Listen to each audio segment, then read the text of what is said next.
In the name of the God who created us, in the name of the Christ who teaches us, in the name of the Spirit who journeys alongside us, welcome home, children of God. Lord be with you. Welcome to First Presbyterian Church this morning as we gather together as God's people in God's name. It is good to be here this morning. I welcome all of you here today. A couple of quick announcements as we continue in our worship. First, if you would please take a moment, sign those blue friendship registers and pass them down. We would appreciate it. If you are interested in learning more about membership in the church, we're going to have a joining Sunday coming up on December the 15th. Please talk to me or to Kathy Wing back here in the back row, or Dawn, who I haven't seen this morning. But let us know, please. We are live streaming this morning. If I miss an announcement or you have something you need to say, just please make sure you're doing it from one of the mics so we can all hear. Today is third Sunday of the month, which means our Everyone Counts goes to Shepherd's Inn. So simply by you being here this morning, we give $1 for every person who is here to Shepherd's Inn. Glad to see you this morning, Sandy, representing Shepherd's Inn. But encourage you to take part in that act of worship, because that's part of why we do this, is because we believe that actually putting that physical act of putting something into the plate is an important part of worship. And so this is an encouragement to take part in that. But whether you give your dollar or anything else or not, please know that just being here today makes a real and tangible difference in the lives of people in this community. And for that, we are very grateful. So thank you. A couple of prayer updates to let you know about. Paul's sister, who's been on our prayer list for a while, passed away. Was it yesterday, Paul? So anyway, I know Paul and the rest of his family would appreciate your prayers. Betsy Thaxton, who's also been on our prayer list for a while in rehab. Betsy got to come home yesterday, so that's very exciting. We're grateful to that. Nancy said she hopes to be back in church with us soon. But Nancy and Betsy, I know, appreciate your continued prayers. We're going to have a treat during the offertory this morning. Gil Bailey will be playing for us. Gil's been a member here for a while, but has been employed as an organist in a lot of other places, so hasn't actually been with us in worship for a while. So it's going to be a treat to hear Gil this morning. He left me some biographical information, which I left in my office, but the one thing I do remember is him pointing out that he left off his stint in prison from his biography. So you feel free to ask him about that after worship this morning. Have I missed any announcements? Peacemaking workshop today. Please be sure, if it's not already on your calendar or on your minds, to come downstairs after worship this morning. Peacemaking Committee is putting on a workshop on resiliency and coping with stress. They're going to serve a light lunch. We welcome anybody and everybody to join us, so please plan on sticking around after church if you can. Have I missed any other announcements? Oh, okay, Sherry. Mandolin Orchestra, which will be here on Tuesday at 7 o'clock, and it's a benefit concert for Area Resources Ministry, and our church has been so kind to arm with your Thanksgiving box donations, and also Everyone Counts. So I hope you'll all come out. Admission is free, but we'll take up a love offering for ARM. Tell your friends and neighbors we'd love to pack the house. It's going to be awesome music, and it features Jim Miller on mandocello. I also have a quick announcement. The silent auction, which is attempting to raise funds for the Furnace Fund here, will conclude today at the end of the resiliency workshop downstairs. There are some online bidders, and I will update the sheets, but please stop down if you haven't and make your highest bid before you leave. I'll notify the winner of the highest bid later today. Thank you. And that's all downstairs in the Dixon room if you haven't seen that yet. There's art and stuff all around. It's worth checking out. Any other announcements, joys, or concerns we missed? Friends, today is a day that God has made. Let us rejoice and be glad in it as we worship together.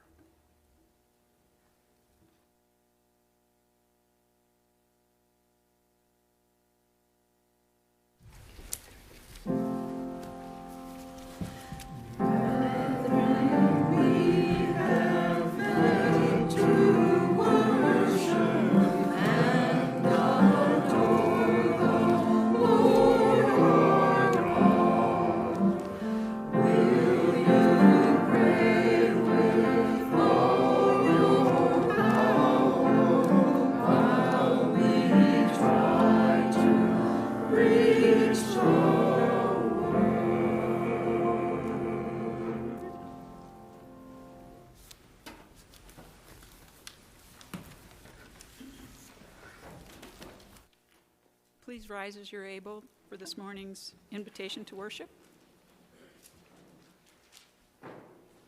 In Flanders fields the poppies blow between the crosses, row on row that mark our place.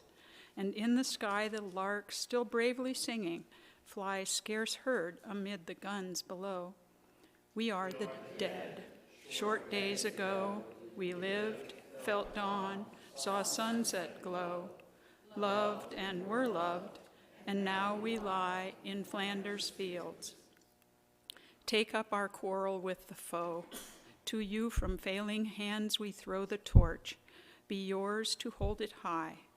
If ye break faith with us who die, we shall not sleep, though poppies grow in Flanders fields.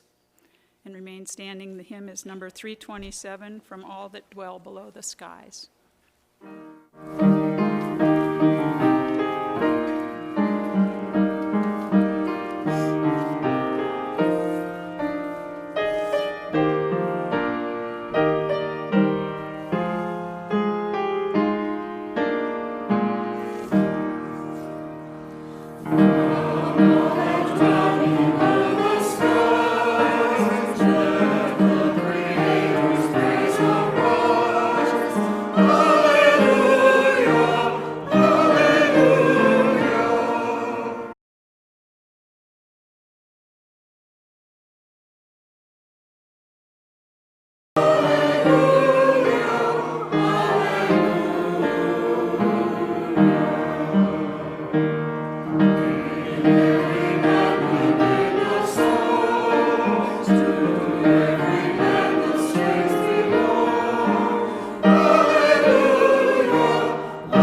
We turn now to our time of meditation. And I remind you, or I call your attention to the scripture reading that Carol is going to read for us in a couple of minutes. It's very familiar. And someone asked Jesus, "Who is my neighbor?" It might be fair to say that what he really wanted to know is, who isn't my neighbor? Who don't I have to be nice to? Who don't I have to care for? Who isn't my neighbor? Tell me who I'm off the hook for. The mystics of all religions have said, everyone is the neighbor. In Hinduism, it said, Atiti Dubuvuda. Guest is God. Neighbor is God. And that is rooted in the experience of meditation, in which we let go for a while of what we think our identity is as American or Briton, as man or as woman, or as whatever gender identity we can imagine. We let go for a while of our beliefs, our opinions, our hopes, our fears, and in letting go of all of that, what remains is something that we could not imagine is not shared by every person, indeed by every living being. So in meditation, we are performing not only an act of calming and centering, but an act of solidarity with all of life. Atiti Dubuvuda. And so I invite you now to turn to this time of meditation and to begin by closing your eyes and assuming a posture of meditation, because thousands of years ago, people who paid attention to their experience realized that if you want to work with the mind, begin with the body. It's the easier place to begin. It's easier, believe it or not, to move your arm than to move your mind. And so please sit erect as you're able. You might experiment with sitting forward in the pew a little bit as compared to reclining, but if reclining is more comfortable for you, then please do recline. Let your body become calm and quiet, for in so doing, the mind will begin to follow along. Notice the weight of your body in the pew. Just feel that physical sensation. And remember that that weight is quite literally the mutual tug of Earth's gravitational field and your body's own tiny but real gravitational field. That weight you feel in the pew is a hug between you and Mother Earth. Relax your shoulders, let them drop toward the floor, releasing any tension that may be there. And draw them back slightly as though you're trying to bring your shoulder blades together. And you'll be sitting with what dancers call a nice open chest. Notice how it feels to sit this way.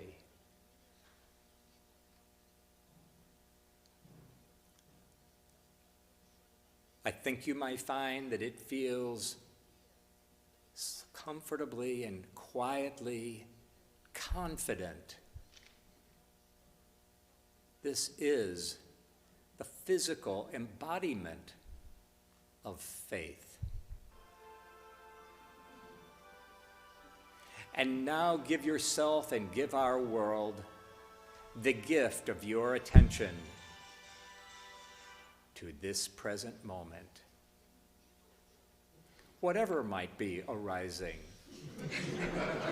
in this moment. Let go of all of your thoughts about the past. Let go of hopes and fears for the future. Allow your mind to settle into this present moment. And so in silence, we meditate.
And now in the calm and quiet of this moment, would you please call to mind a person or a group or perhaps our whole world who you know this morning stands in special need of the healing peace of God, the peace that passes all understanding.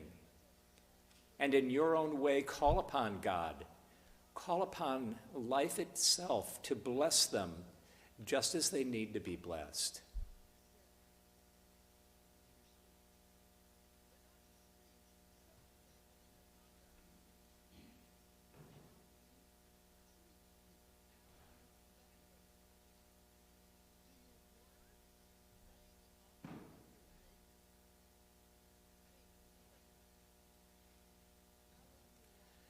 Amen.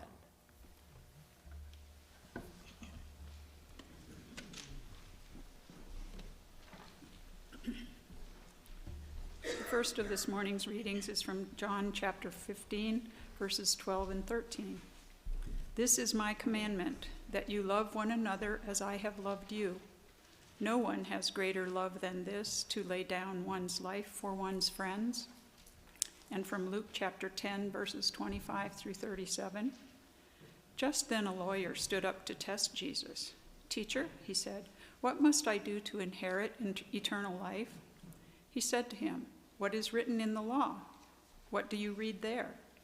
He answered, you shall love the Lord your God with all your heart, and with all your soul, and with all your strength, and with all your mind, and your neighbor as yourself. And he said to him, you have given the right answer. Do this and you will live. But wanting to justify himself, he asked Jesus, and who is my neighbor? Jesus replied, a man was going down from Jerusalem to Jericho and fell into the hands of robbers, who stripped him, beat him, and went away, leaving him half dead. Now by chance a priest was going down that road, and when he saw him, he passed by on the other side. So likewise a Levite, when he came to the place and saw him, passed by on the other side. But a Samaritan, while traveling, came near him, and when he saw him, he was moved with pity. He went to him and bandaged his wounds, having poured oil and wine on them. Then he put him on his own animal, brought him to an inn, and took care of him. The next day he took out 2 denarii, gave them to the innkeeper, and said, take care of him, and when I come back, I will repay you whatever more you spend. Which of these 3 do you think was a neighbor to the man who fell into the hands of the robbers? He said, the one who showed him mercy. Jesus said to him, go and do likewise.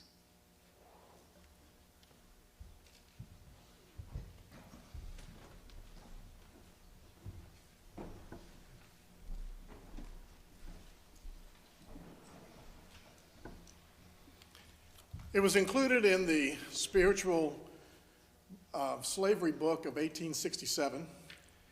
It has many genres because it is considered sometimes a folk song from the slavery period, a spiritual and a song of the Appalachian region. Fact is, it was probably written or conceived much earlier than 1867 and probably written by a slave. You've heard it, it's been popularized by the movie Brother, Where Art Thou? And this morning, this is our interpretation of this song. It's our arrangement. And you're going to hear that some of the words are different because some of the words reflect different genres, whether it be the Appalachian, when we say down to the river, or maybe the spiritual, which says down in the river. Thank you, Jim and Sherry Miller, and thank you, Ginger, for participating with us on this number.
As I went down in the river to pray, studying about that good old way, and who shall wear your robe and crown, good Lord, show me the way.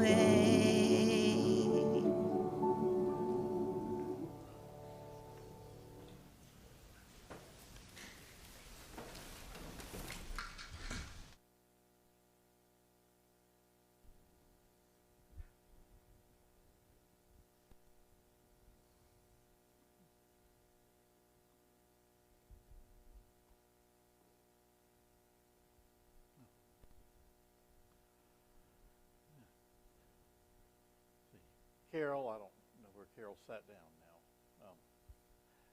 Wherever Carol sat, thank you for reading.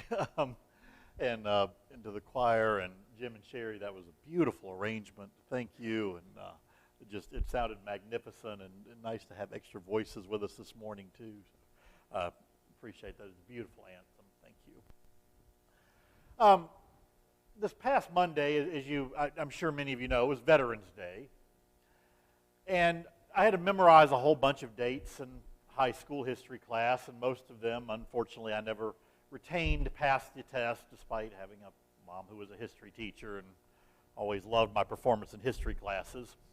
But Veterans Day is one of those that I've managed to always remember, mostly because it's an easy enough one to do.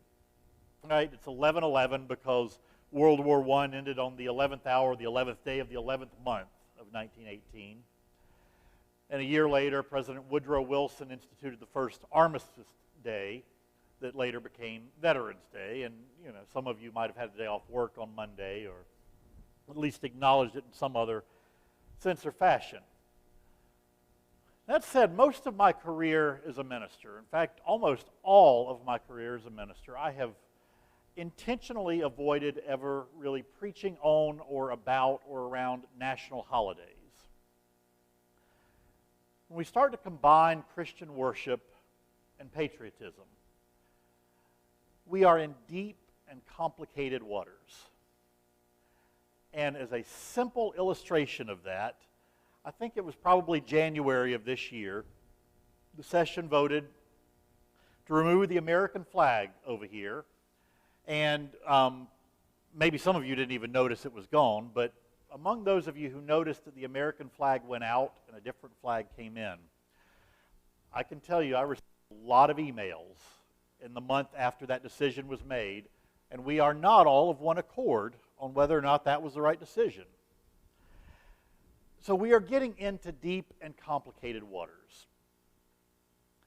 I personally have very conflicted feelings about the way that our military is used around the world today. I'm particularly troubled by the amount of money that we spend on maintaining the largest military in the world by a long shot. Money that, to me, I think we desperately need for things like infrastructure and education and social programs. But having said that, I also have some very dear friends that served in the military. My dad was a naval officer in the Vietnam War. He helped to recover the Apollo 14, and on my mantle right now, I've got his service flag sitting next to a moon book signed by astronaut Alan Shepard, thanking Dad for the pickup from the Pacific.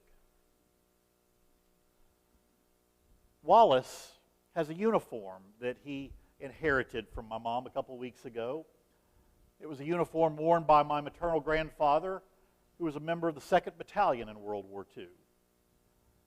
Along with his Army uniform, I've got a coat that he stole off of a Nazi supply truck when he was a POW, and that coat helped him to survive through the winter as a POW. And so those memorabilia fill me with pride in reflecting on the sacrifices made by my own family members that I knew and friends that I knew and loved. And I think that the challenge for us in the 21st century is that we see both sides, both extremes of that militarism. We see both the heroism and the depravity. We see the greatest love and the greatest evil, deep friendships and deep grief, the heights of idealism and the cold, hard ground of earthly reality.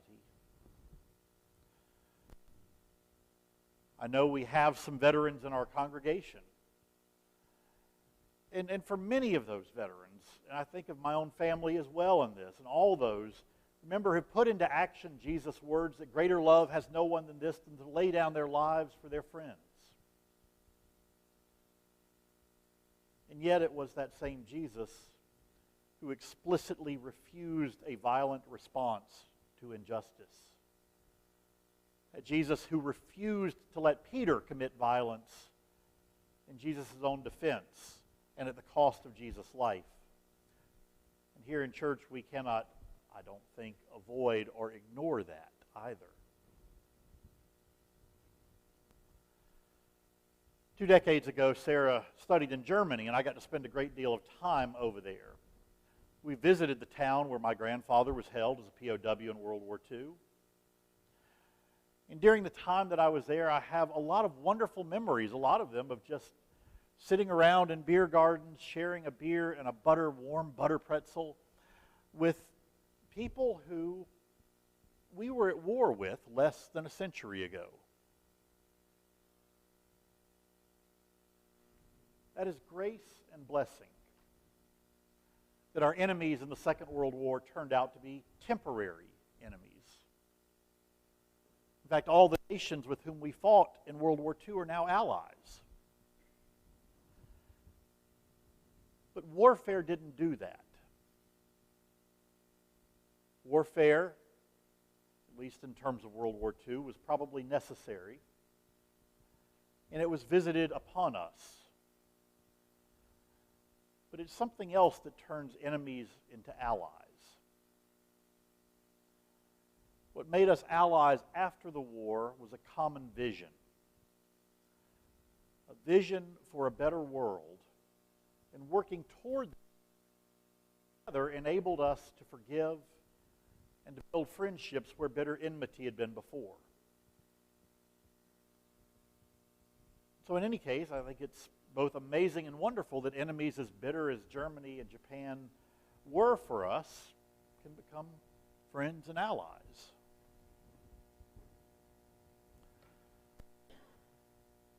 On a more recent and more local level, I suppose, I just finished a really captivating book called Rising Out of Hate.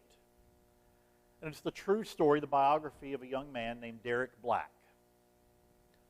Derek was born into a white nationalist family in Florida. When he was born, he was taken in as the godson of former KKK Grand Wizard David Duke. Derek spent the first 20 years of his life learning and promoting his family's ideology. He hosted a radio show on white nationalism. He organized international conferences on it. He and his father are the ones that developed the website Stormfront. And if you followed closely the Trump campaign and some of the white nationalist stuff that rose out of that, you will know the name of the website Stormfront. It is the largest white nationalist website in the world. That was Derek and his family. But then Derek went to college in South Florida and began to meet other people. He befriended a Jewish classmate who started inviting Derek over every Friday to his dorm room along with other students to share in a Shabbat dinner.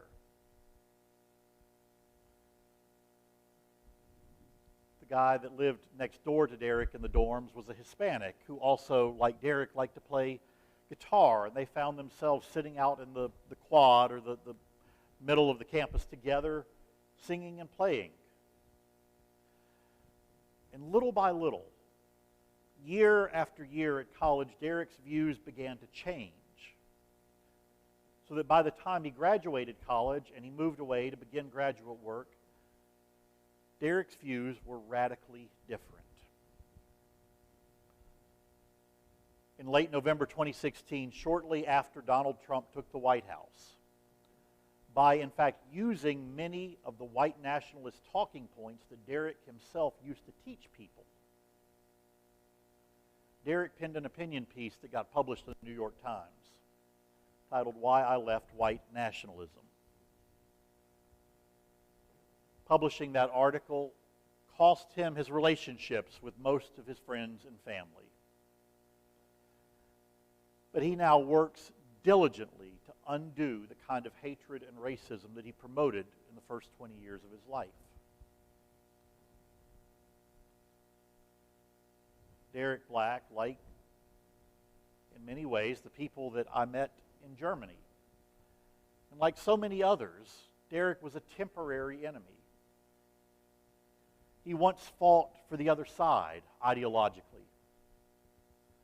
But he's now doing his part to try and make sure that a force like white nationalism and Nazism does not arise again. That poem that we use in our call to worship in Flanders Fields was penned during World War I. And it exhorts us to take up our quarrel with the foe. Who exactly is the foe? It's not the friendly people I met in Germany. It's not Derek Black, not anymore at least. Identifying the enemy is important, but also really difficult to do. Our former enemies are now our allies in many cases. Soviet Union, for instance, despite being allies, became our enemies. And now they're somewhat back to being allies, if maybe uneasy ones. Saddam Hussein was an ally at one time, as were the Mujahideen and the Taliban. Talking with friends, and one of my best friends who was in my wedding spent the first 15 years of his adult life in the military. And he shared with me that one of the most profoundly disturbing challenges he encountered was identifying the enemy. Modern warfare is against insurgents, and insurgents don't wear uniforms of a different color. They blend in with the civilian population, and it's hard for a soldier to tell the difference between a civilian and an insurgent. So in that story of the Good Samaritan, Jesus is asked about the essence of the law. And he responds with what's now our standard response. Love God with all your heart. Love your neighbor as yourself. And this scribe, this religious official, wants to push him. Okay, I get it, but who is my neighbor? And I think you had it right, Bill. The question he really had was, who is not my neighbor?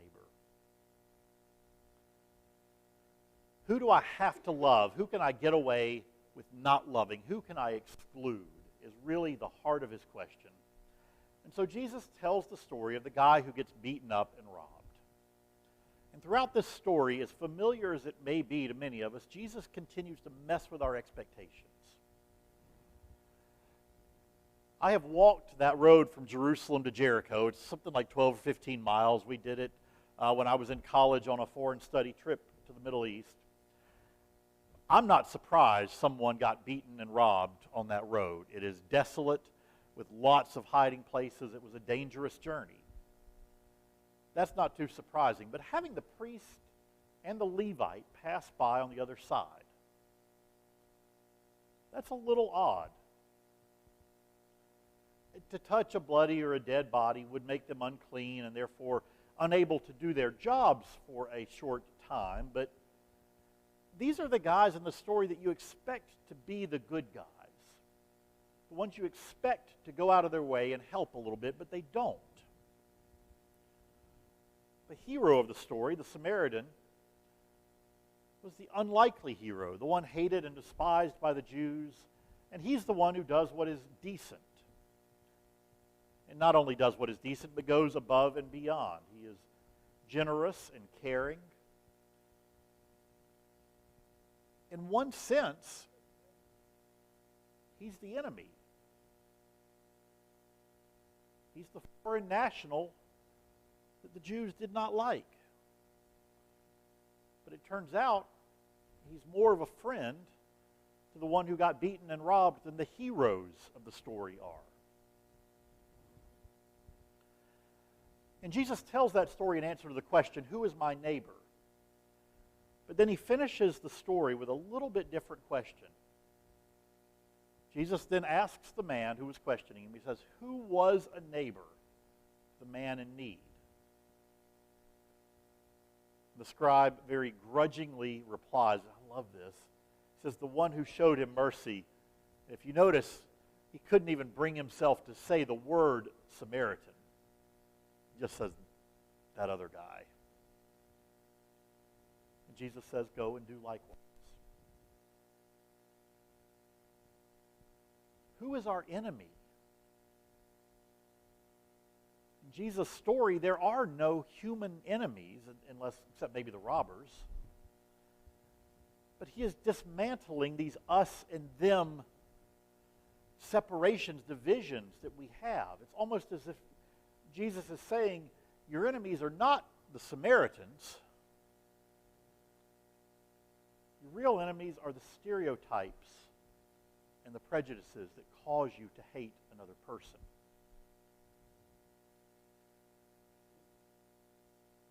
Thinking about Derek Black, that former white nationalist, he was for a time a temporary enemy, an ideological enemy. But on another level, and thank God for the friends and the young people at the college that stuck by him throughout those 4 years to change him, realizing this, that Derek really, in one sense, never was the enemy. The real enemy was his ideology. The real enemy was not the person himself. It was the ideology and the prejudice he was caught up in. And here's the thing. Prejudices, hatred, evil, these are not things we can fight with weapons of war. We can fight the people who do these things, but that's not quite on target, is it? In fact, as we have, I would argue, learned in the last 18 or 19 years of warfare, fighting the people who at least temporarily believe these things creates more enemies than it destroys. Some of those people we prove to be temporary enemies. Only one repentance, one shocking realization, one moment away from being friends. And even if we kill or imprison all of those doing evil, have we really done away with the prejudice and the hatred and the evil? Or is it just going to take root somewhere else tomorrow? About 2 weeks ago, Wallace and I were riding to Sky. Yes, Wallace, your head just perked up at the mention of your name. I'm going to use you in a story here, so you can pay attention. Wallace and I were riding to school in the morning, and as I always do, have NPR on the radio. And the news that morning was that the top ISIS official, Abu Bakr al-Baghdadi, was killed in a U.S. raid. And Wallace looked at me and he asked, very wisely, if that meant that ISIS was really done, or if it just meant somebody else was going to step up and take his place.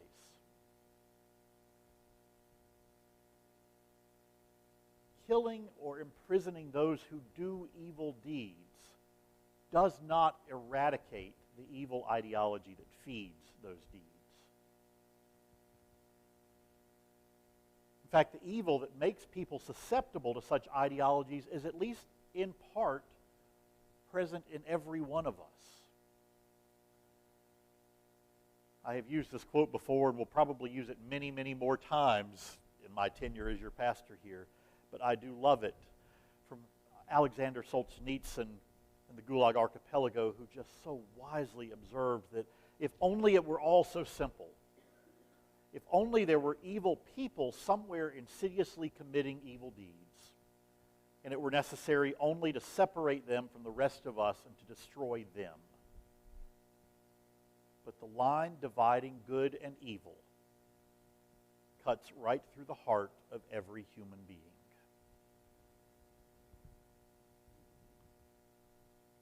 The 20th century has taught us, I think, that sometimes military action, even warfare, may be necessary. Such are the realities of this world. Sometimes, perhaps, we have no choice but to fight those who do evil, even if that doesn't get at the evil itself. And in those times, thank God for people who are willing to put their lives on the line. There are times when freedom and justice and life itself depend on such sacrifices. But the 21st century has reminded us, I think, that we cannot leave it to the military to defend freedom and justice. The military is simply not equipped to deal with hate. It may be able to sometimes limit the damage that hate inflicts, but it is not a body or an institution that is equipped to deal with prejudice or greed or hopelessness or arrogance or the structures of injustice. It can only sometimes limit the damage those things cause. We need different tools and different training to change hearts, to heal a broken spirit, to build a healthy society. To combat evil itself, I believe we need the gospel and the love of God. Standing up to evil, to hate, and to prejudice and hopelessness and sin, that is our job as a church. And surely we can never expect the military to stand down in their fight unless we are willing to stand up in ours.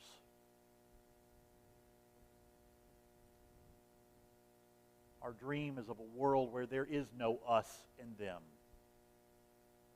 where we can all be neighbors to each other, and where mercy and justice and compassion are the rule and not the exception.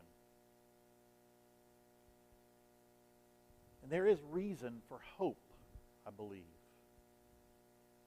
Right here in Johnson City, we have a fabulous URI, United Religions Initiative, that brings together Muslims and Christians and Jews and other religions around a table in fellowship.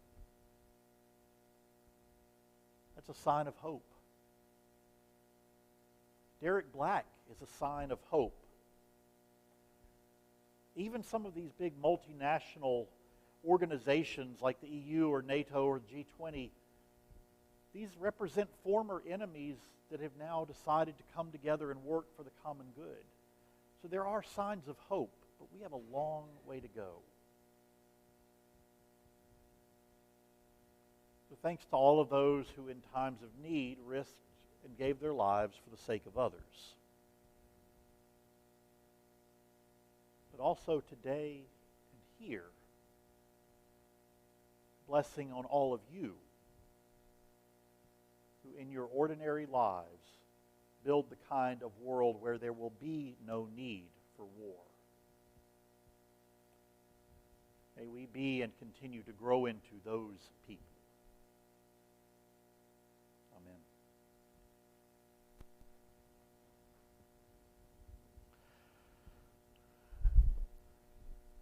Our hymn of response is, it's got to be up there among my favorites in this hymnal, and I think articulates so well that hope and dream, not just on a personal but on a national level, where we can recognize everyone else as neighbors. So let me invite us to stand and sing together number 340, This Is My Song. Oh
seated.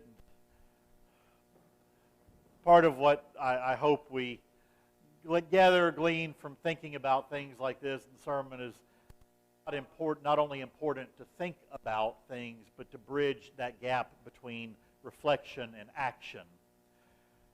Offering, honestly, is simply one way that we build that into worship. And that's why part of why we started this, Everyone Counts, was I don't know who all gives electronically or writes a check once a month, whatever. Sarah and I never, ever even see a check. It just drafts out of our bank account right into the church's account first of every month, and it's easy. But in doing that, we miss that part of worship is putting action to the words we reflect on. And that's really why we started this whole Everyone Counts, not only because we believe it's important to connect what we do in here to the community, but because that act of putting a dollar bill into an offering plate reminds us that church isn't just about thinking about stuff. It's about connecting between thinking about stuff and doing stuff to make the world a better place. And so I'm not guilting anybody who doesn't have your check for this morning or your dollar bill or whatever. But even if you have nothing to put in the offering plate, I encourage you, as it passes through your hands, to think about ways of putting words and reflections into action in the lives that we live. So let us receive our tithes and offerings.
The insight and the courage and the fortitude to connect words to action, both in the gifts we offer here and the lives that we live.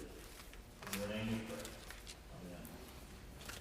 Our singing hymn this morning is number 339, Lift Every Voice.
Beloved in Christ, as you go forth from here this day, go forth to do our job as the people of God, to create a world where justice and peace and hope can reign, so that warfare need be no more.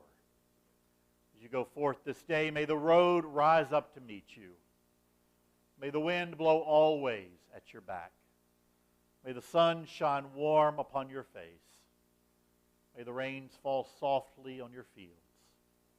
And until we meet again, may God hold you in the hollow of her hand